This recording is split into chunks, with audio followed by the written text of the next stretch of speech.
welcome back to the L.A.M.E Book Club podcast. My name is Melissa. I'm Ellie. And we are doing our very first Shut the Fanfic Up today. We're very excited. Woo! Before we jump into that, though, Ellie, yes, take it away. I have, number one, a few things.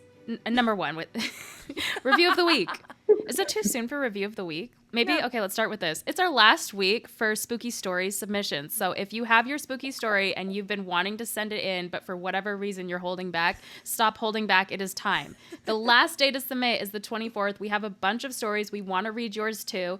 If we read yours on the podcast, you get a L.A.M.E Book Club Pod sticker. We have ordered them. They are so cute. And if you win out of all the spooky stories, we will send you a swag bag. So please submit yours. That's going to be awesome. Review of the week. Now it's time. This comes from Judging Roach, and the title is "You Made My Mom Cry of Joy," 5 stars. And I had to read this because it's like a follow-up on our other review of the week.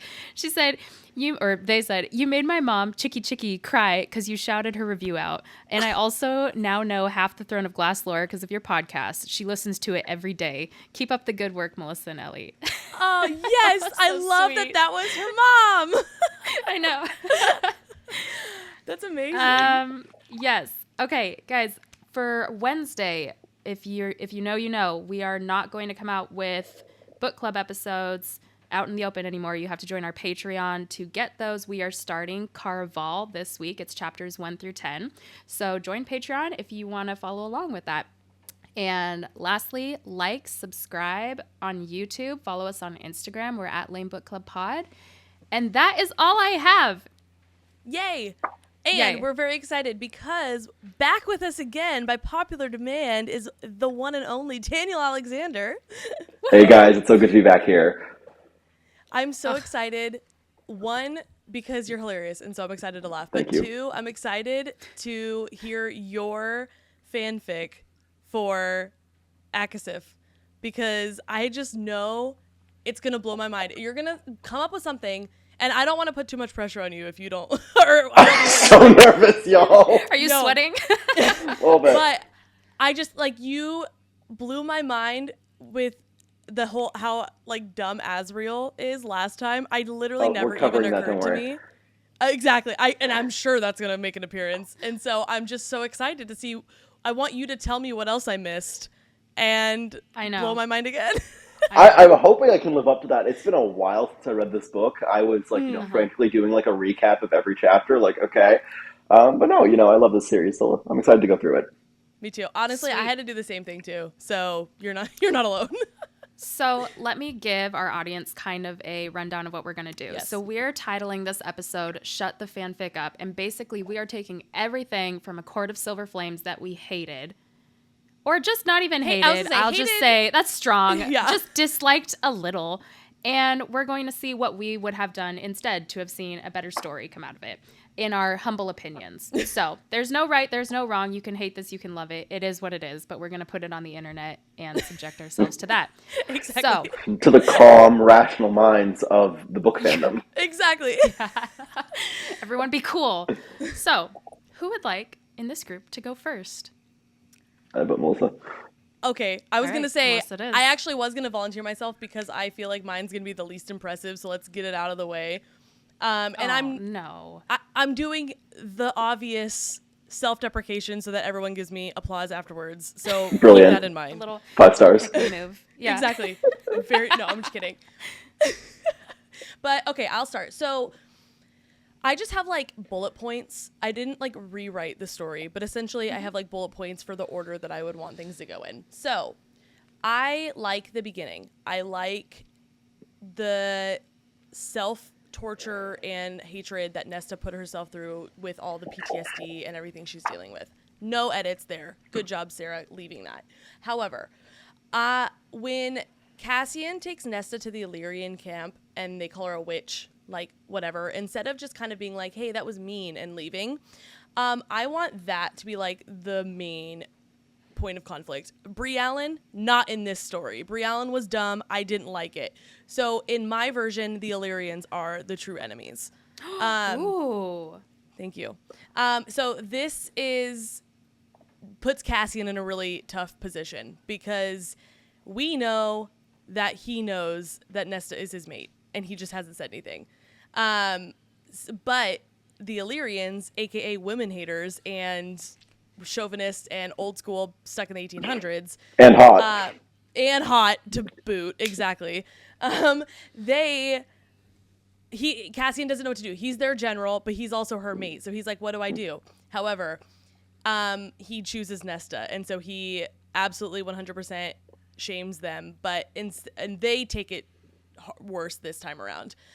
Emery sees what's going on and comes to Nesta and Cassian's aid, even though it doesn't really do much, and all three of them get kicked out of the Illyrian camp.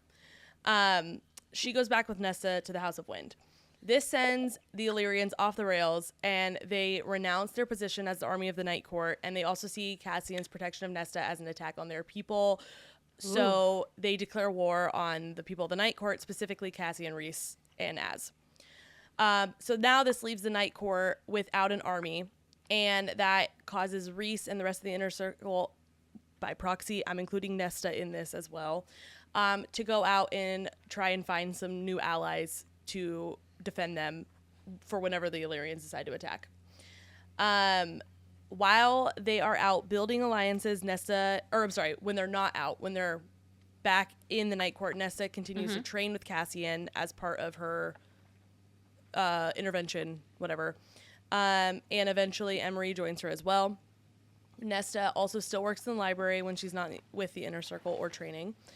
And after learning more about the priestesses, she offers to train, same as what actually happens. And Gwen shows up training with Nesta and Emery. However, in my story, second priestess, fourth girl, also joins. And I just came up with the first name that popped in my head, and we're calling her Stella. Oh, you made a whole character. Oh, I did. like it. Thank you. Nice. When Stella, Emery, and Gwen stay in the House of Wind, though, they don't go looking for allies. But while they are traveling together, there's a lot of unresolved tension between Nesta and the rest of the Inner Circle. And it comes to a breaking point eventually, with Nesta breaking down and explaining feelings from her perspective and calling out how they've been treating her. And she apologizes for how she treated them prior to this book. The Inner Circle recognizes their part and apologizes to Nesta as well, promising to do as much or as little as she wants to continue her healing. The four ladies become super close, as close as they could platonically, and they're all healing from individual past traumas, similar.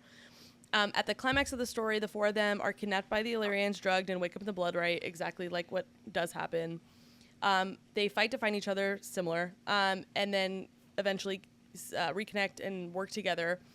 But then they collaboratively decide not to just survive, but win.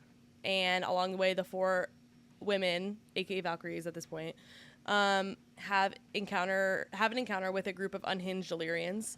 They fight back, killing three of them in the process, but Stella ends up sacrificing herself as a distraction to save the other three.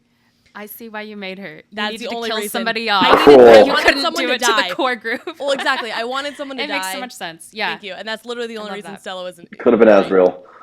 It could have been in this blood rite, but it could have been. It probably will be in your story. Just Asriel catching a stray. Side point: Asriel just randomly dies. No, heart attack. He gets a cough and turns into pneumonia, and he's done for it. Oh my gosh. No. This wrecks the three of them and fuels their fire to win to get revenge. Meanwhile, Cassian is having a full-blown mentee bee with Nesta, and he tells everyone in the Inner Circle that she's his mate because, and he's known for a while. After a few more close calls, all three of them get to the top of Ramiel, because that drove me nuts that Nesta didn't actually in the book. Mm-hmm. When they get back, Cassian praises Nesta for her strength, both physically and mentally. With the girls winning, the blood rite ended, and the rest of the Illyrians decide to attack. And just then, an unknown yet powerful force comes to aid Valaris and helps wipe out the Illyrians. Everyone is questioning who it is, and we learn that it's Apollyon and the 6 other princes of hell. Ooh. Okay. I should note that in my version, the entirety of Crescent City does not exist. So this is the first we're hearing about Apollyon. You know, Asriel, after the way it ended, I can't blame you. exactly. Thank you. Asriel, but he was quiet for most of this book. He was working on this side project, finding allies, and accidentally stumbled upon Apollyon. And in exchange for them coming to the aid of the Night Court, he agreed to go back to hell with them after the war. Love it. The inner circle is Love it. flabbergasted, and we're left on the cliffhanger of Az leaving with Hell's armies to set up the next book. I love it. Thank you.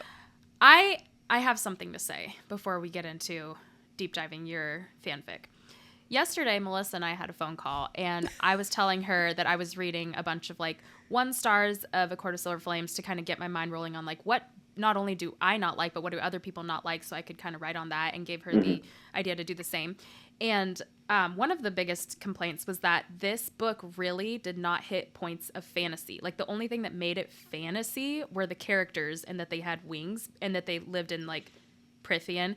But outside of that, like, there was no fantasy adventure. There was no world building or anything like that. And I think in your the bog. version, the bog, a little bit.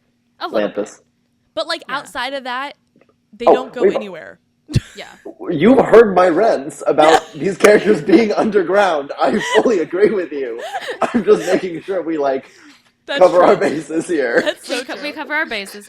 But with your version, Melissa, of how they are going out to create allies, I think that would have opened up so much world building. Thanks. And we could have known more about the Day Corps or the Autumn Corps even. Truthfully, all that's you bringing that up. I didn't go and look at 1 stars, but you bringing that up was the only thing that even, like, opened my eyes to that. Because I'm just a girl. I didn't even think about the fact that they practically never left Valaris in this book. Like, but that when you said that, I'm like, oh my gosh, you're so right. Like, and so that's the only reason I even added that, or you telling me that is what even made me think to include any other kind of anyone, like, honestly, in this book.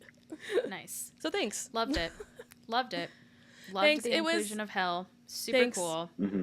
I was like, I want to do some kind of SJM twist at the end, but I'm not her. So I had to use Honestly, hints. I would have loved what you suggested. I would have. Thank you. Yeah. Thank you. Here's the pick me praise. Thank you. Yes, of course. Yeah, 5 stars. Thank you. Thank you. All right. That's mine. Yeah. Should I just go? Daniel, did Go. you have anything to add to that? Did you want to go first? What do we I mean, I'm happy to go. I'll admit I didn't go as in depth as, like, full breakdown like Melissa did, but I had a couple major points that I just wanted to change. Okay. First of all, Asriel's still alive. Unacceptable. Someone take him out. I genuinely don't care who. I have another bullet here called Illyrian Bar Mitzvah. I actually had a big issue with the blood rite solely because I think it kind of diminishes everything about it, the way that the Nesta, Emery, and Gwyn made it to the top. I don't like I think Nesta should have cheated. I think there should have been some loophole, some ability she had by virtue of her magic being different from others that made her just more of a threat. Because, yeah, it's great that she was trained by the best. Gwyn hadn't left the library in, like, 2-3 years because she went in there after the attacks from Highburn. Emery was disabled by virtue of her wings being damaged. Like, there's just no way they should have made it to the top. Unless it's the power of friendship and goalbossery. Daniel. Yeah, we no. said this on the line, and the amount of kickback of everyone just being like, "You shut your little mouths. They won fair and square." And I'm like, but like, it shouldn't have happened. And they're like, it doesn't matter. No, and that's the thing. If they had made it to the mountain, right, fine. If they had, stood together at that pass, fine. But specifically the fact that it was kind of just a rehash of Rhys's story, right? Remember, he was separated from Cassian and Asriel. They slaughtered their way to each other, and then made it to the top. The first, they're like what, 3 in the past? Is it like 2 centuries, 3 centuries, something like that? Like it's a rare skill, and just surviving it is like A-okay. Exactly, it's fine. just surviving it would have been a feat in itself, and would have made it impactful in itself. Yeah. Briellen, I didn't have that much of an issue with. I think what she should have done is almost been more involved in the blood rite. Like, hey, if she's cheating, we can cheat. Or, again, I mean, Silver Flames, if Nesta nuked the damn forest, that would have been kind of cool. It's like a lot of it really was, like, dumb luck. And also the unfortunate, like, I almost feel like we're dancing around the subject because, we have 3 women in an all-male, all, like, warrior culture ritual that have all been kidnapped and thrown out in their like shifts, and we're just like kind of hoping the worst scenario doesn't happen, and it doesn't, thankfully. But it's really like dumb luck more than skill. That just it diminished what Nesta was going through, because I think in the beginning, like Melissa said, like I think her whole like spiral of self-torment is really understandable, and it's really what made me like connect with Nesta after not being able to stand for the longest time. My big complaint in that though is the miscommunication trope can shove it, and the specific scene where like Nesta and Cassian first get frisky and he's a little quick off the mark, as she calls it. And then you find out the whole reason why she insulted him is because he had pulled a face, but he had pulled a face because he like hadn't made her come, and he was embarrassed that he like. And I'm just like, I'm gonna fucking shoot something. Like, oh god, he's emasculated because you didn't come 14 times, but you're offended because his eyebrow twitched, and now we're another 200 pages of exposition before you realize you're mates. Like, spare me. My final point though is I think Koschei should have been far more involved in the ending, and we all know how I feel about little baby Nyx. How do you feel about little baby Nyx? Share, please. He's not in. Feyre's not pregnant in my story. None of that happened. Mazel, love it. 5 stars. Okay, there are 2 ways. First of all, if we're gonna keep the damn baby, which first and only time I'm even bringing this up, they literally mentioned that there's stress on the baby's heart during the pregnancy. They could have just had the baby have an issue, as opposed to like Nesta as opposed to Feyre not having like Illyrian childbearing hips. There was no reason to make C-section, like to make the whole like C-section loophole. It could have been like, hey, the baby seems sick. We're trying to figure it out. It would have also meant that you could tell Feyre instead of being like, hey, your baby might kill you from the inside out. Like, this motherfucker's about to pull a Renesmee. Good luck. Reading that scene specifically still traumatized. I saw someone compare like everything with Feyre to Bella and Renesmee, and I can't unsee it, and I hate that person. It is, I don't even know who, it was just some rando on the internet, but the fact that someone made that connection and there is some validity to it, it made me so angry. No, fair. The ending I would have had for Nyx would have been Feyre somehow getting in touch with Koschei, and there's a connection there where you guys remember Meryl, the priestess, the big priestess.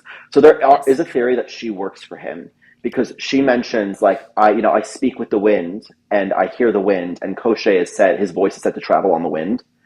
So there's I need to double check the exact quotes, but there's a wind theme for her and for him, and so there's a theory that she's kind of a double agent, or at least in contact with him. And so, if Sarah had elaborated on that, I would have had it so that Feyre herself, maybe in exchange for being taken to the lake, it saves the baby. It unfridges her because now she's involved again in the plot. She's involved. And Vasa is now important because she's like, shit, we need to go back there. And it would, drag her in because, again, Firebird, she never wanted to go back. Koschei, for some reason, is ignoring her, but she's like, I'm the insider who can actually help you navigate this territory, which is incredibly dangerous. I just think it would have set up a really good expansion for, the Eastern continent, because I'm really curious to see the Fae territories above the human kingdoms. Yes. See, they say you want more fantasy in the fantasy. Yeah, exactly. No, it's Koschei's based off of the Swan Princess, like the original like Slavic folklore Swan Princess. I'm really excited to see it. Yeah. And so just like if Feyre had gotten like in exchange the baby's born in captivity, you now have Rhys losing his mind, you have Cassidy and Azriel missing everything again. Who could have done this? Who could have foreseen this? Literally you, motherfucker. It's your job. But I just, listen, I love Nesta. I like the way Nesta ascended to power with, even, it wasn't that fantasy, but the Bog of Urid, which is a stupid fucking name. I'm sorry, it should have been something else. The Bog of the Underworld, fucking Persephone's Garden, something. What the hell is Urid? We should talk about naming something else. The Kelpie, and I know that that's based on like real things, but it's 100% the SpongeBob. Kelp shake. Yeah, it's too similar to the My diet, Dr. Kelp. Is that what you guys think of? 100%. Everything comes back to SpongeBob or Disney for me. So, interesting. Okay. What bothers me is when you take a fantasy creature, give it a name of a known fantasy creature, and then it's not the fucking fantasy creature from mythology, which is what she did. A Kelpie is a shape-shifting horse monster that like pretends to drown in rivers and then eat and like bite you and drag you into the water to eat you. Like it's like an evil seahorse. That's And like then this so was just much more some knowledgeable than our Diet Dr. Kelp reference. I'm embarrassed. I love mythology. We need to go. We have a thing on our Ellie made it on our Instagram when we were going through this book for our book club episodes, and it's literally Nesta standing with the mask holding a Diet Dr. Kelp. That's really funny. I love that. No, I love that. I just like the concept was cool, right? You know, it was another. You know, the Kelpie speaks about like ancient civilizations that sacrificed to it. This thing was kind of on the level of. You know, I don't want to say the Asteri necessarily, but like on the level of Fae cultures were worshiping it, so it was clearly powerful. But you know, it was just a weird dude. It was just a frat boy. Like it. Yeah. Well, and then here's the irony too. You just made that. I mean, this has nothing to do with Silver Flames. It's more Crescent City, but like I mean, really, it is very similar to the Asteri as far as like how it described itself, the way that Asteri described like who they are, like whatever. Like, yet it took Nesta 2 chapters to beat it, and it took everyone else 3 books.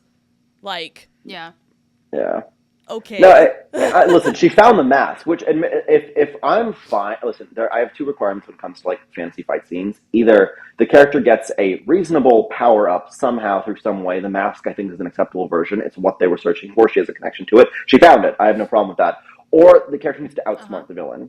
It shouldn't be like, you know, it shouldn't be like 15 chapters of like back and forth, and then suddenly you prevail. It's like, no, I want this to be either a wholesale slaughter or you figure something clever out. Yeah. And the scene itself is very cunty, if I do say so myself. Like I have, listen, her exploding from the water on the hands of, I just have this image. I don't know if you guys play Magic the Gathering at all or have heard of it. Mm-mm. There's a character named Liliana Vess who has, you know, an ability. She's a necromancer, and there's a very famous card of like a bunch of zombies like holding her like a queen. It just struck me like that, and it was really cool. Okay. So again, more fantasy would have been nice. There's a weird association with just like Fetid Bog and Underground, and it annoys me. Lanthus was kind of weird to me. So weird. I think proving the fact that she could kill immortals is like a nice ability, but just if we keep going back to this Fakakta prison, like we've gotten like the Star Wars hologram info dump from this prison, we've gotten like, you know, Minecraft from this prison, essentially. Just honestly, nothing that happens in the prison outside of, I think, the bone carver has been a positive impact on these books. No. I think we need to leave the prison out. The most interesting thing there is Amryn. Like, truly. Yeah, and I want to know more about her. Like, I'm annoyed that she's also being sidelined. Like, there's hints that her powers aren't totally gone. You know, like a flare in her eyes. I want more of her. But yeah, no, I would have wanted the focus to be a little bit more on Feyre, given that she was giving birth as opposed to Nesta. And yeah, it's Nesta's book. And then I do like. Sorry, I totally derailed my own train of thought. So yeah, I wanted the focus to be on the birth, at least more on Feyre and her making a deal with Koschei. I think it would have opened up a whole like crazy vibe for the next book. Yeah. But when it comes to Nesta, you know, she's making a deal with like, is it the cauldron? Is it the mother? Some people say cauldron. I thought it was the mother originally. Like, I thought it was the mother too. Yeah, I saw like the recap that I read was like, it's the cauldron, and I'm like, the cauldron isn't like, I thought the cauldron was super dormant at this point.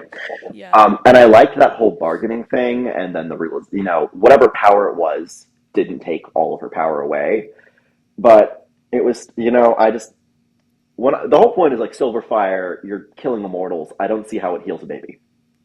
Also, the whole like little like retcon side note at the end of like, oh, we all have, you know, Illyrian bearing hips now, and now any of us could have kids, by the way. And, you know, freaking Elaine didn't consent to her uterus being changed. Her mate isn't even Illyrian, though Wait. I thought she didn't have hers changed. Like, did she Nesta not? didn't give that to her. I thought it was just Feyre and Nesta. Feyre and herself. Oh, okay. Yeah. My mistake. Which is why so many people are like, Azriel could not possibly be Elaine's mate because, or end up with Elaine in any capacity because her hips weren't changed. But I'm like, if it took Sarah 1 page to write that in, I think she could do it again. But Exactly. Which is also, it's like, okay, if that was the fucking solution, why don't y'all have a goddamn C-section? Like, it should have just been a C-section. It really should have been like, oh, hey, Feyre, these wings might really harm you, so we're going to do a C-section. It's fine. My because biggest thing with this whole is just I love Sarah. I don't want to like crap on this, but like it's just the inconsistencies with like the magic rules that she creates. Like Rhys literally, Feyre had a bone sticking out of her arm and Rhys was able to heal it. And Cassian's like literally his entire intestines were spilling out of him. Yes. And he fixed that, which is essentially a C-section for a man. Like, might I add. That's a damn good point. And he healed I that. never thought of that. Yeah. Yet, when this very normal medical procedure that happens probably in the human lands is presented, they're like, nope, there's no drop of magic in the world that can fix this. You're dead. Like, are you, what? Hello, main character with, like, literally the power of every court combined. Exactly. Figure it the fuck out. There's nothing you can do here. I'm so sorry. We've been bested. It was such an easy thing to work around. I feel like Exactly. it was just, like, meh. You know, it just wasn't, it was not a good subplot. I think that's the bottom line, is like, it was so unbelievable that it's like, what do you expect us to do here? We're not going to buy this. And like, I understand that Sarah wrote this while she was pregnant. She ended up having a C-section. Like, I 100% wanting her to like mirror her life. And like, I think she sees herself as Feyre, and that's great. Like, more power to you. You wrote these books, you can be whoever you want. Well, that's a different conversation. But like, you can do whatever you want, Sarah. It doesn't matter, but at least make it believable. That's my thing. I'm like, don't make it so just like to the point where I'm sitting here reading it being like, okay. Like, and I'm just no, I'm not a doctor, but like, this sounds like bullshit. Exactly. No, I've seen people do the argument too of like, well, it's fantasy, it's not supposed to be believable. But I think that there is, hard disagree. There has to be a line of like, I follow the story, like the rules were laid out. You know, you have to follow the rules you lay out, in my opinion. Yeah. Whether it will be believable or not, whether you have wings or not, you still need to follow the rules you write. Yeah. No, especially with the soft magic system, like what we see with ACOTAR. Like, it really is like, oh, you're just conjure fire because you want to, and it seems to take out something physical, and it can also heal, and it can also teleport, and it can also, you know, reveal truth, whatever the fuck Moore is doing. Where the hell was she for this entire book, now that I think about it? No, it's just the lack of consistency. Like, it's the issue isn't, you know, Feyre's uterus, you know, freaking Nick's basically being an alien, you know, xenomorph freaking explode out of her uterus type thing.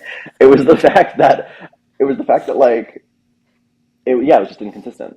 You know, it's Although I want to end on a positive note, I fucking love the house. Like, sentient house. Too. Oh my gosh. Living house is like my favorite trope. My ideal living situation. Living house is a trope? I've never heard that. I mean, think about it. You've got, like, you know, what's the House of Mysteries in DC Comics. You've got Howl's Moving Castle in Calcifer. You've got this house. You've got. I really wish I'd come up with a fourth thing by the time I said that. No, but it's a common thing of like you know, living objects. You know, living swords, living houses, living castles. My ideal living situation is like a cross between the Flying Fortress from Pokemon the movie 2000 and Howl's Moving Castle. Like, I love Howl's Moving Castle. Give me a flying castle in the sky, like flying castle in the sky as opposed to flying castle in the ground, which is a horrible accident. But give me a flying castle, and, you know, limited property taxes. Yeah, no, I loved the house too, and I loved that the house was like the mother figure that Nesta needed. Yeah, weird it also gaslit her, which is hilarious. It's a weird sentence, but everyone knows exactly what I'm talking about, and so it's that's exactly that. It is. Like, you need to eat. Yeah, it comforted her, it nurtured her. Yeah. It was the house.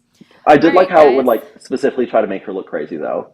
That's like so everything. It would just stop responding, be like, Nesta, who are you talking to? It's like do you? Well, I know Ellie did. Daniel, did you ever watch Grey's Anatomy? Oh my god, have I seen Grey's Anatomy?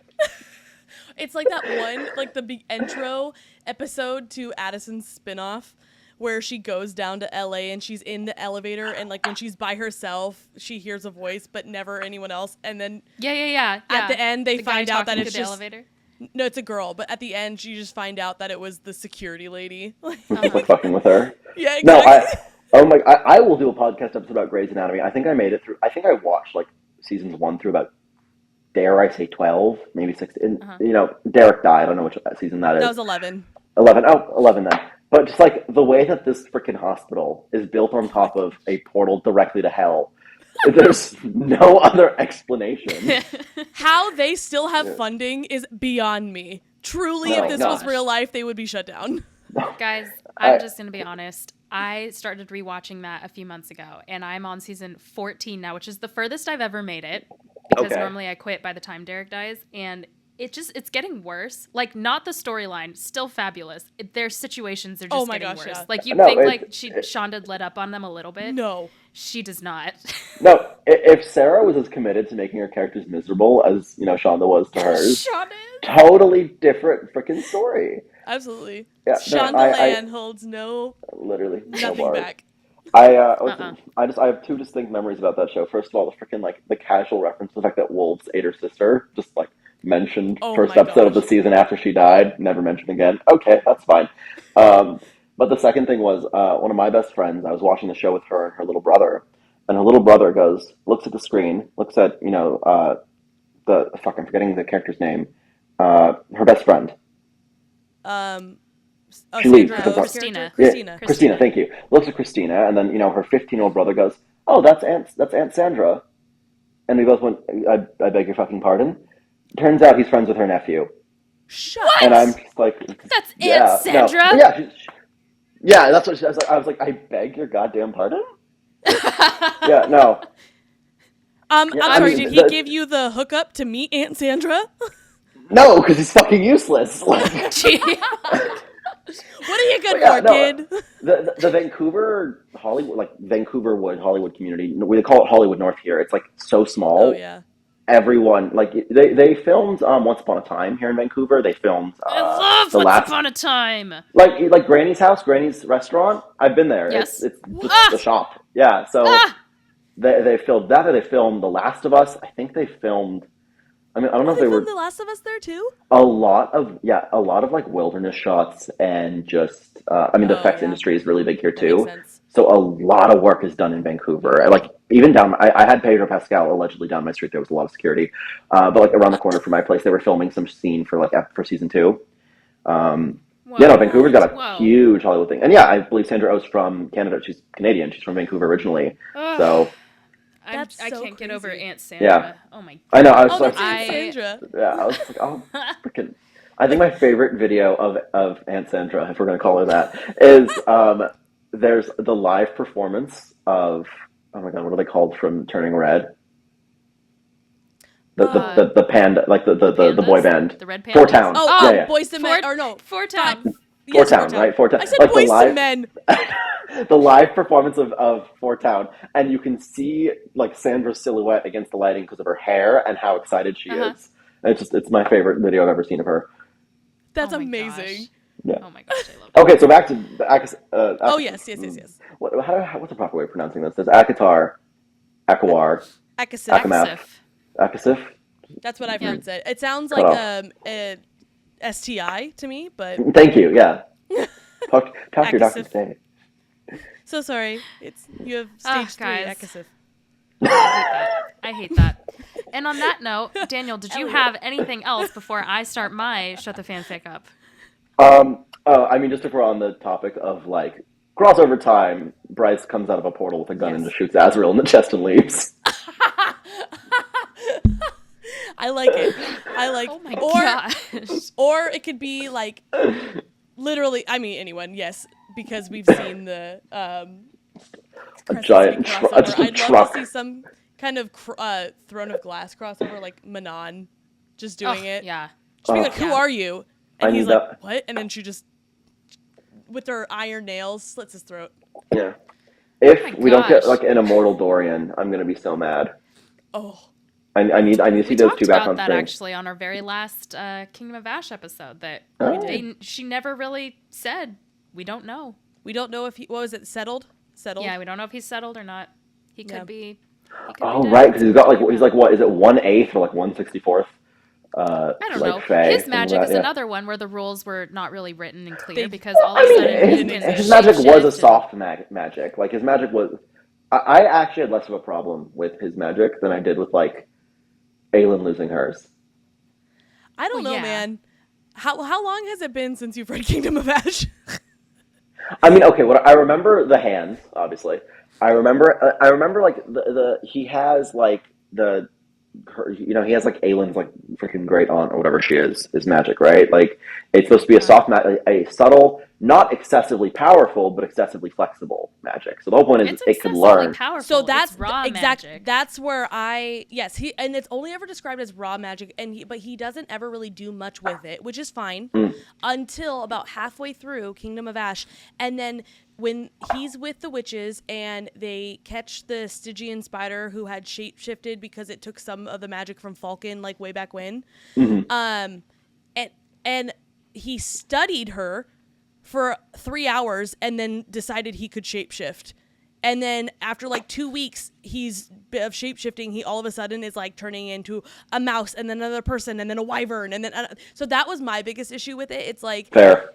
homie did nothing ever, had no idea how to use his magic, but then was self-taught in a couple weeks to do literally anything he wanted. That was my biggest problem with it. Fair. No, that's fair. The concept itself, I think, was fine. Yeah. But the actual the length of time to proper execution, which is why Yes. it's why I typically prefer like progression fantasy and hard magic systems. Yeah. Like if I have clear outlines and clear steps between like this level of power and this level of power, it's a lot easier for me to get into the story. The problem is so many freaking progression fantasies are isekai, and I cannot handle my fantasy having an overlap with the real world. Oh yeah. What do they call that? It's not there's hold on. High fantasy. High fantasy is when it's like a whole built world, like Lord of the Rings, Right. that situation. Yeah. Prithian or ACOTAR, and then Twilight would be just not high fantasy, just fantasy. I'd call that urban fantasy, like typically set in like Yeah. a normal everyday setting. Yeah. But urban fantasy, I'm fine with. If I go in there with the understanding that like it's magic on Earth, totally fine. I read, what's it, City of Glass and all that, or City of Bones. But specifically when it's like if it's a non-sci-fi, if it's a fantasy setting, this strange planet, but then suddenly it connects back to Earth. I'm like, why didn't you just put these events on Earth then? Like, if you're gonna drag us fucking back here after doing all this world building, I was reading a book and then it's characters we're building the magic system, we're building that. It's kind of like a very RPG video game style, and then he suddenly mentions the fact that he was summoned from Earth, and I'm like, Great. none for me, thanks. This is a like way tangent, I guess. I'll hit this and then I'll come back. Because we've been on topic this entire time. I don't think so. I feel so bad for the actual people that live in Forks, Washington, and have lived there prior to Twilight. I feel like that's such a jip on what they've built for their lives that like all of a sudden this vampire story was created and now your whole town is an homage to the vampires' stories and movies. I would be so mad. Even if I love Twilight, I think I would be so mad. And I do love Twilight, so I'm not mad because I don't live there, but yeah. Your thoughts? Your take? Well, okay. Thanks, guys. There's a deafening silence. No, I mean, I think I would just be more upset with not the fact that it's like in Ellie's words, an homage to vampires. It's specifically what it's tied to, the cult classic of that is Twilight. Like, yeah.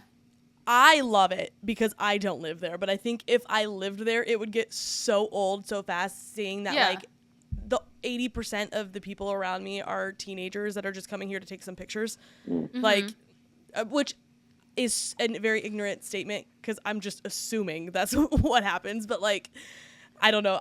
It's more the fact that of what it's tied to, not the fact that it's just tied to a fantasy, like a vampire teenage YA book. It's like specifically Twilight.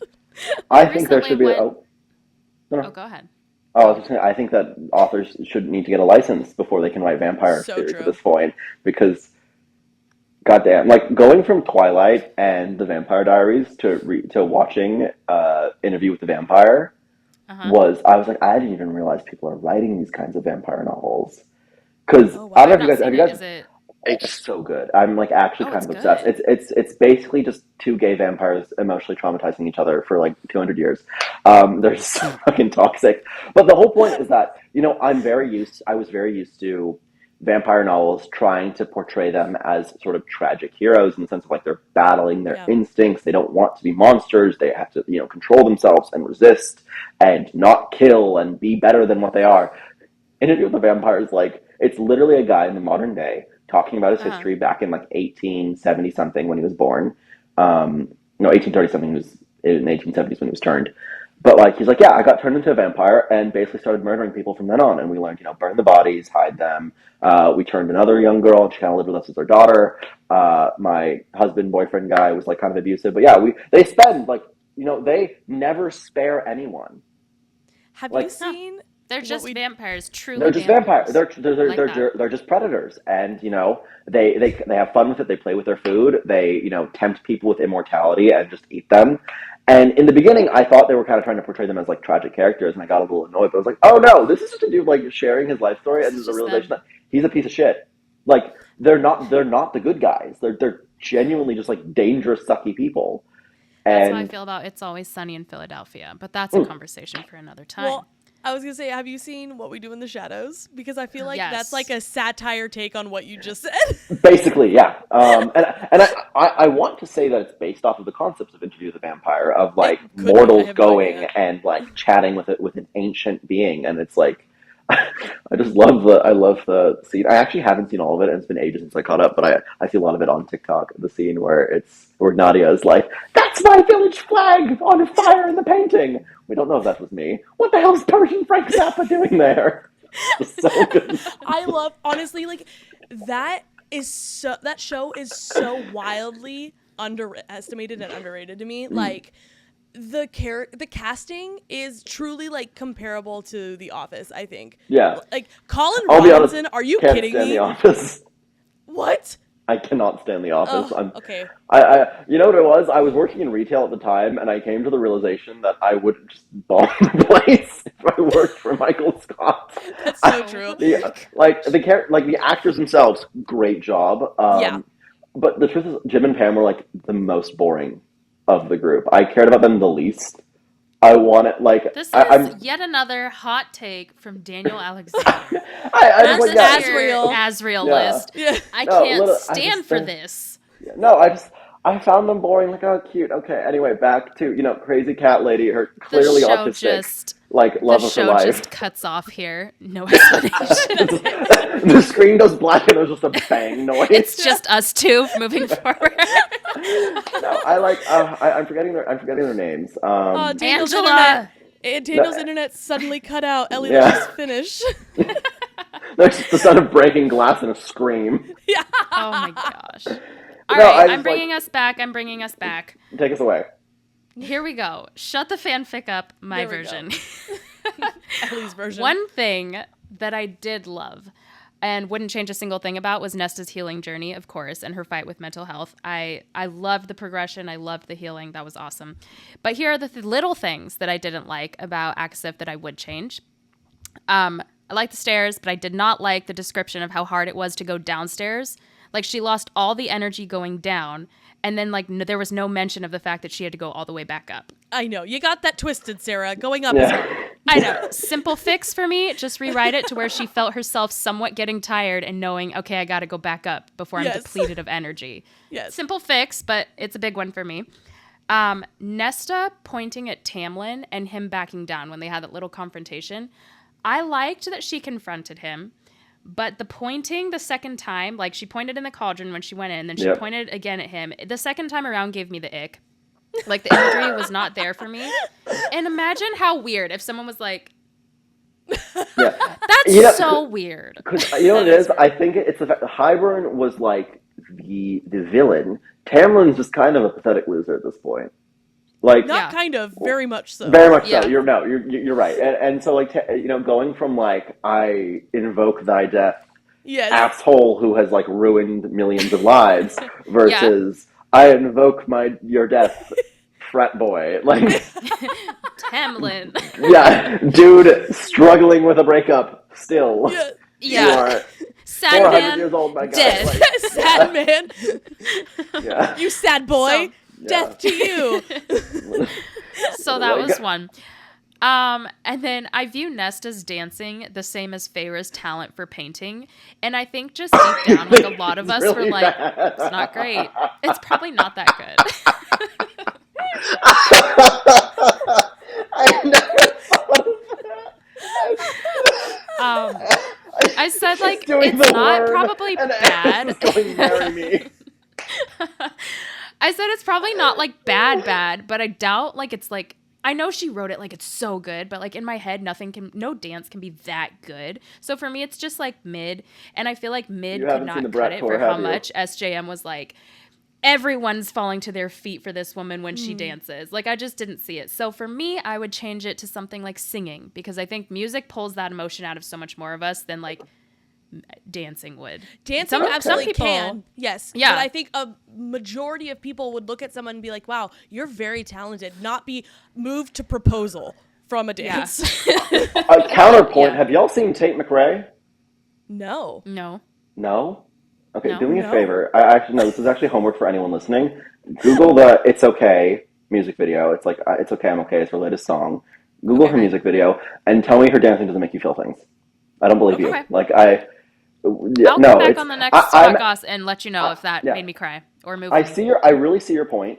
I see your point with that. I'm just a sucker for dancing. Because Okay. God knows I cannot sing. My choir teacher will be the first to tell you that. So I liked it as dancing differently, because I find dancing is just a different talent. And although I do love your headcanon that she's just really bad, and it still worked on Eris.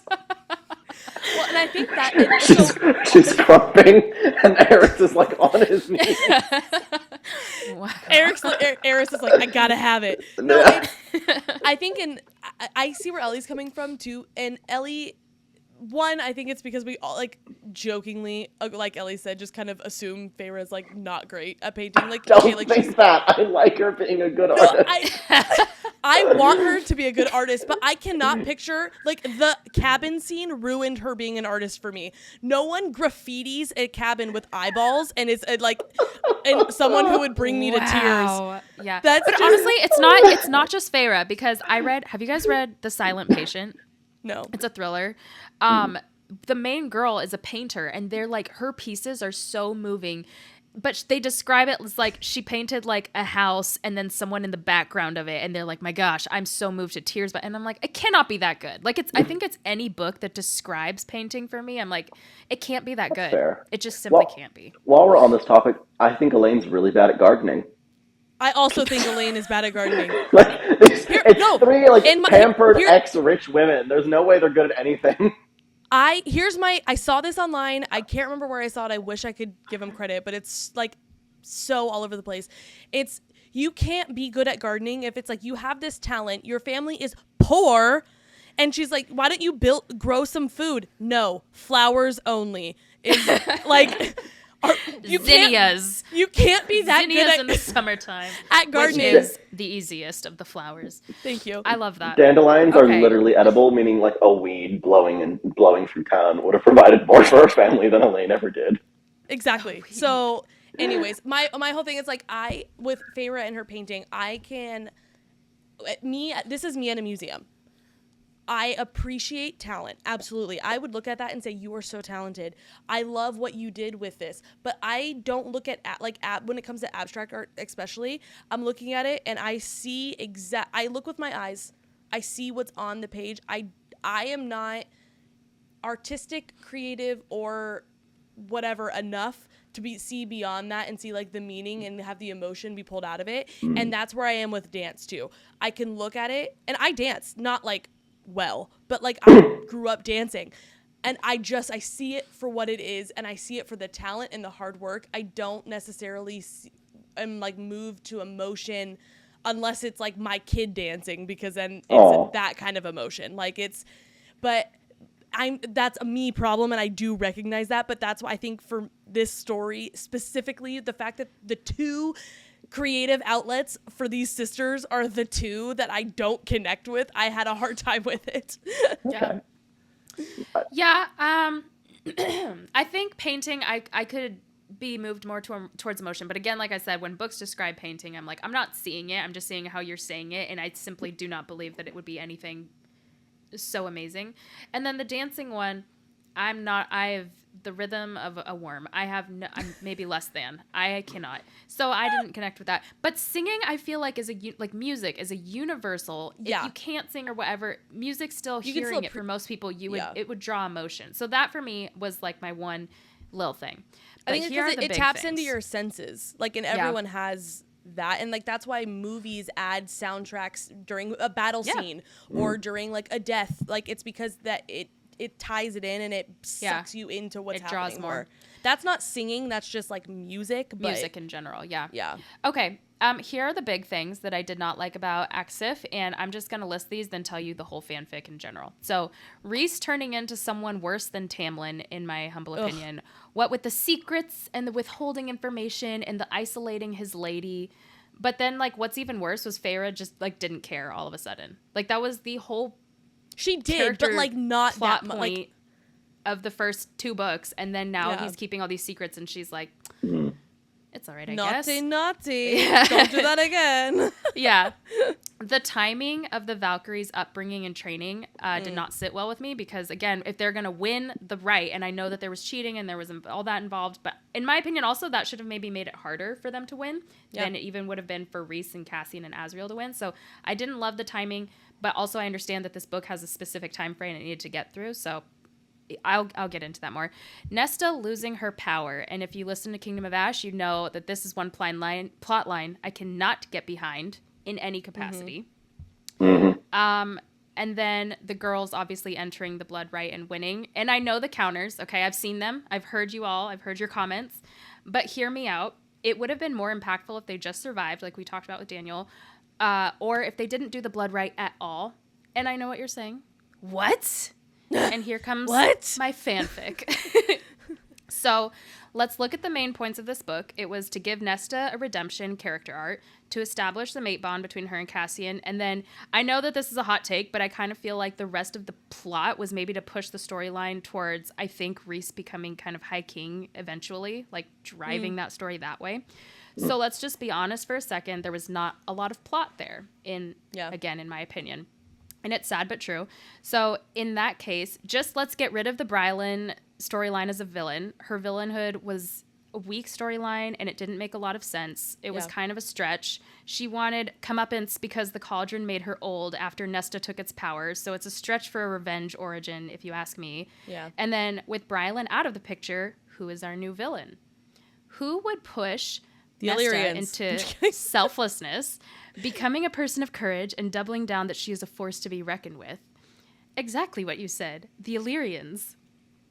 So Me we too. have a little similar, but a little different too. The reason I went that direction too is because that's what Frost and Starlight kind of set up. Yeah, like, foreshadowed. Yeah. Like, I know the whole point was like the Christmas special, and it was like really the main point of it was shifting the point of views from Feyre to just any other character. But the only sense of like impending doom or any kind of issues outside of Nesta's like slow self-destruction was the unrest with the Illyrians and like the issue with them being more harsh on the women and stuff like And let's not forget Daniel. that the whole point, Azrael's like, oh yeah, there's the main rabble rouser, fuckface, I forget his name, and then like, oh, lucky for us, he died in the Rite completely off screen. Like, okay. Yes. I forgot about that. Exactly. Yes. Like, we literally, and side note, let's also mention the fact that Azriel, having been an Illyrian, completely didn't think for a second anyone would try to get Nesta involved in the Blood Rite. On it. Well, 3 don't you women think- were kidnapped from his territory. Again. and he had no idea. The spy master was shocked. Yeah. Holy shit, they took them to the Blood Rite, the thing we knew was happening and that we went through. Again. And they literally passed the fucking qualifiers. I don't know if you've looked at the comments on the video that we posted about you saying like Azriel does nothing, but a lot of people are 100% convinced that he's doing nothing intentionally because he is the one that's going to end up betraying them. Like he sees it, but Please, he's for the allowing love it. of God. Like, I would love that. actually. I know. If he's the robot from Alien, like, fantastic. Be more. Yeah. You can be the villain, just don't be fucking useless. Fair. Okay, so obviously ACOSF is a nod towards female power, and we don't want to take away from that. I'm not going to. Yeah. Let's pin Nesta up against the misogynistic Illyrian men who are keeping their women on a tight leash. Let her be their liberator. How, you might ask? Excuse me, I've still got allergies. Throughout this book, Rhys and Nesta are at each other's throats, and it's really obvious that he doesn't like her, and kind of for good reason. So, let's nix the subplot. Get it? LOL. And he and Feyre can have a baby on their own time. That's fine. But that's not the subplot of this book. Rather, let's create a bond between Rhys and Nesta through their liberation of these women, and I think it would go something like this. Nesta would train with Cassian and Azriel and even meet Emery and Gwyn in the same way. That's all good. They could all train together and become Valkyries, change the training arena back to the war camps. Have Cassian break through with Nesta, or have Nesta realize that her pride comes second because she needs to be in the camps to see the oppressed women there in order to bring them like a secret hope. Especially because they're not used to seeing women being trained in this healthy fashion. Like they've seen it, but like obviously the women were not the priority there. And see that a man truly cares about their training. And then let's define Nesta's power. I hated that SJM really never gave an answer to what it is. Like, can she control death? Can she stop it? So in my version, she can see it. And she can see different outcomes that lead to death. Cue like the Sherlock Holmes, you know how in the movie he's like, oh, he's going to hit my shoulder, arm left, so I have to hit here, here, here. Like you can kind of like foresee the attack. Or like one would say. Yes, exactly. From Empyrean series. Yeah, Iron Flame. Oh god, it's been a while since I read that. Okay. So, not gonna lie, so the second book actually like burned through my brain. It zero impact. I remember not a single detail from that book. Other than Violet being whiny. Like, hot take. We'll come back to that. Violet being okay, yes. Ellie, something that helps us understand that she is a strong fighter and better than most Illyrians only after 6 months of training. So, like, it gives her an edge. So we get, like, oh, she would be better because she has this. Yeah. Allow for there to be a clear division from the Illyrians between the leaders who stick to tradition and their old ways of discrimination, and then the younger Illyrians who have their doubts on these methods, but like follow the leadership because that's how it's always been done. And let it be known to the audience and to Nesta that the younger Illyrians have a respect for their mothers and their sisters, similar to the Bat brothers. But the leadership corrupts them over time, so the only thing to do is wipe out the leadership. And then for political reasons, like a checks and balances of sorts, Rhys can't touch this matter. So, to reconcile the relationship between Rhys and Nesta and draw that story in, have Nesta take a leap of faith and trust Rhys enough to bring him in on her plan to liberate the Illyrian women by taking on the leaders. So to everyone else, this would look like it was an outside of his knowledge in an act of rebellion situation. But in fact, they would work together on this plan, creating the brother-sister bond that I felt we really needed from them. Nesta and her friends will take the Illyrian leadership on and then ultimately take them down. Nesta obviously would fight the main big bad and win that. And I view this battle as like one where she draws back memories of training with Cassian and Azriel that helps her win in the end. Kind of like in Fourth Wing, how Violet was like, oh, like I'm fighting with the knowledge of Xaden and I'm fighting with the knowledge of Mira, but I'm also me. And then like she won that way. So that little callback. And then the victory makes room for new ideas and reformation. This takedown causes like their warrior status to be established and makes them official Valkyries rather than cutting the ribbon. So like them doing something noble and honorable makes that status official. And then Rhys appoints Cassian and Nesta as the council to find other leadership for the new Illyrians and also train the current Illyrians and Valkyries side by side. And so a new way of life begins for the winged bat people. Ooh. And then if you really wanted to extend the ending like a Sarah loves to do, you could also have had it where somehow taking out so many old cornerstone Illyrians, or maybe like they had some magic object that was destroyed in the mix, but for whatever reason, Nesta disturbed the balance of nature, so the cauldron demanded a price be paid, and Nesta gave some power back. But I don't love when characters give power back, so If you wanted it, you could have it, and then give me a few more days. I could have written the trove into this, but that is my fanfic. All right. I love that. Thanks. I like the concept of involving the Illyrians more. I think Sarah isn't going to really focus on that. I think the whole, listen, everyone is like, why can't Reese just kill everyone who disagrees with him? Because that's wrong. But the whole point is right. Like the Night Court the military forces are split between the Darkbringers, which is Care and his shittiness, and then the Illyrians and their misogyny. And the truth is, it is a delicate balance. Like no matter how strong any of these characters get to be, they still need an army to defend their courts.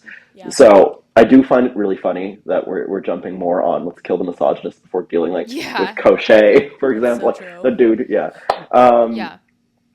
No, I just the Illyrians do kind of the concepts behind them kind of bore me because I think even Reese is like willing to write them off as like they're just backwards and we don't really care about them, and the women suffer obviously because of that. All along your lines, what I'd love to see is almost what if Nesta started her own camp for these women? Yeah, there's a real Valkyrie. There's a bunch of freaking mountains. You know, they're not all populated. She absolutely has the power and resources to actually. She could totally make her own camp because remember, I mean, the men called her a witch, and like Melissa, I think it was you who said that. Like they didn't. First of all, we now know that witches exist in a land of a bunch of fairies, which makes limited to no sense. And they defined it as like someone who took more power than what the culture originally gave her, which is like clearly Nesta. But like she could totally just make it a literal safe haven. And I mean, people, like you said, people trying to attack that camp because they're angry about it, which would give her the grounds to defend and kill the biggest enemies. I could totally see that. I just no longer have faith in that happening. No. Oh my gosh. And she could call it because like as a joke, because they call her a witch, she could call it her coven. Oh. I thought that ties so well into the rest of the Masterverse. Exactly. I was trying to figure out like a headboard pun, but I got nothing. Yep. Daniel. What? No. The number of men who roar in this series. I know. All of them. All of them. Roaring. If not, nary a one don't. Listen, this is... I never have I been in a situation where roaring felt like the correct response to anything that was going on. I've sworn and then like fallen asleep, but like roar? Also, you have guests in your house. I have fucking neighbors. What the hell are you doing? Like, man. Like your house is alive now. Also, your house is fucking watching. I was going to say, not just neighbors. The sentient being of a home that you live in is aware. Which hosts a library full of incredibly traumatized priestesses. Every once in a while, that would probably be so triggering if they heard it. Fortunately, I think the library is so far down that's not a problem. But can you imagine, like, done, and then just a fucking, like, glass of Pedialyte hits the bedside table next to you? Not the Pedialyte! Thanks, house! No, Pedialyte and a scone. Oh my word. That would be so embarrassing. Honestly, like I don't think I could recover. No. You find out the house is writing fucking fanfic about you. The house is fanfic? The house is fucking fanfic about you. Honestly, that's the fanfic we all need. Is we need a book from the house's point. You know the house is a freak. You know the house is an absolute freak. The house would have to be a freak. The shit that house has seen. Exactly. You know what? Who needs some healing and some healing for trauma PTSD therapy is the house. It's been subjected to this. It's had no say. It's had no say. It can't just get up and leave. If the house isn't worked into like a Valeris defense system, I'll be very upset. I want to give the house a cannon. The next time Azrael inevitably fucks up and something invades, you just see a freaking trebuchet fucking launch from the House of Wind. This is the direction we need. Sarah, please hear this. Please hear our cry. If we're incorporating tech and magic and all this, I want a smart house. I want the House of Mysteries. I just want the house. Yeah. Well, guys, I think that's it. Yeah. Yeah, we did a really good job of staying on topic. I like all of our versions more than what happened, unfortunately. Unfortunately. Although I Did will you guys- admit, reading mine out loud, I was like, oh, also did not incorporate fantasy. It's just a different storyline. but sous la vie, as the French say. Oh. No, I like both of your ideas a lot. Have you guys done Shut the Fanfic? No, this is your first one, right? This is the That's first the one. first one. Yeah. You're here for it. You got, and I really appreciate it. It's an honor. I think you guys should do for fucking House of Flame and Shadow, Oh, which I'm Okay. absolutely inviting myself to. We can do that we right are going here. to. Yeah. here's the thing. We didn't start with it. We wanted to start with this one because House of Flame So and good. Shadow rewrite is gonna have to start with House of Earth and Blood, Rewrite, yeah. That's a series rewrite, not just one book.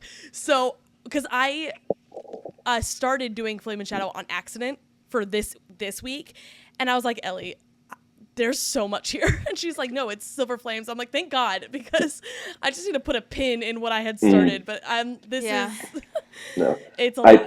Yeah, I did, part of my newsletter, I do like short stories and deep dives and all that. And I did I called it The Worst Motherfuckers in Fiction. Ethan made an appearance on that edition. So did Asriel. No. Yeah. So I've did been, Asriel, of No, course. I promise you when it comes to my hatred, I have the literary analysis behind it. I just also can't stand the motherfucker. Like, Ethan failed to deliver on all fronts. Asriel fails at his one job. And then my third was Klaus Michelson. Yeah, I know. I'm the You know worst, what aren't I? though? I don't understand the hype with him. But I also don't hate him. Like his one sweet moment to Caroline when he I think he gave her a drawing, that sent everybody. They were like, I ship them forever. But I didn't hate him. If I any didn't love villain had succeeded and killed the motherfucker, every other person's life would have improved. It's true. Like It's true. the man's Did you whole watch shtick. Vampire Diaries? I couldn't finish it. I watched the originals though. Like every single villain in the originals is I want to get back to this man for slaughtering my fill in the blank family, daughter, Yeah. village, gay best friend, something. Like just brutal, absolutely valid reason to be pissed at someone. Yeah. And they're like, no, you can't harm my family. And the guy's like, I actually don't give a shit about, look, multiple villains have even said, I don't really care about you guys. Like, you guys can chill if you just let me, no. And of course, family and forever, because Rebecca has goddamn Stockholm syndrome, and Elijah is, a worse enabler than my own mother. The pain these characters give me. Do you know what it is? It's the belief that if I had been a 1,000-year-old vampire, I would have far less problems than these people. Especially when you go for the whole, I'm, resisting my impulses and don't murder. If you just don't kill anyone for 1,000 years, you live remarkably peacefully. It's actually It's true. incredible what life could be What for can you. be done? Yeah. And the opportunities you might have. Yeah. You can also mind wipe people and still manage to get people to remember to hate you. And that's That's a plot hole. That is certainly one. Well, once again, as the French say, sous la vie. I knew you were gonna say And, that. yep, we are going to call it here. So Let Bye, us guys. know what you guys think. If you have any other thoughts or suggestions for Silver Flames, we're gonna send them over to Sarah. I'm just kidding. oh my gosh, no. I'm never getting a brand deal with that woman. No, I'm so kidding. No, I would kiss her feet if I saw her in person and say I would never, but I can do I it online. never made that episode. What are you talking about? That wasn't me. That was a different Melissa. That was not my- I'm changed. But thank you But guys yeah. for listening. Thank you so much, Daniel, for coming again. We will Thank you for having me back. absolutely Daniel? include you for Flame and Shadow. That can't even wait for No, all it's of gonna the be fun. changes that we're going to be made for that one. Have you guys announced our crossover episode that's coming up? Nope. We haven't. Is that a spoiler? I'm so sorry. No, It it's is fine. a little bit. No, Oh. don't Fuck. say it yet. Don't. Okay, Just okay. don't. We have something Everybody- exciting in the works. Daniel is involved. Yeah, and I absolutely cannot work for the FBI. And on that All right. note, have a great Like, rest of your week. subscribe. Goodbye. Join us on Patreon. See you later.